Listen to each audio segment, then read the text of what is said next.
بسم اللہ الرحمن الرحیم۔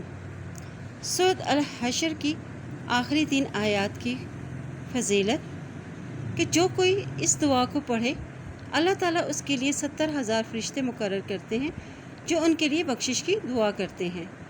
پھر اگر وہ مر جائے اس دن تو وہ شہید مرتا ہے، اور جو کوئی اس کو شام کے وقت پڑھے تو وہ اسی مرتبے کو پہنچتا ہے۔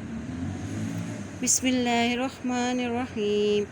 هو اللہ الذی لا الہ الا هو عالم الغیب والشہادہ هو الرحمن الرحیم۔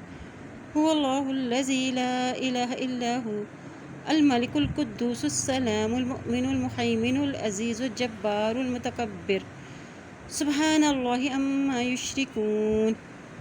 هو اللہ الخالق البارئ المصور له الاسماء الحسنى یسبح له ما فی السماوات والارض وهو العزیز الحکیم۔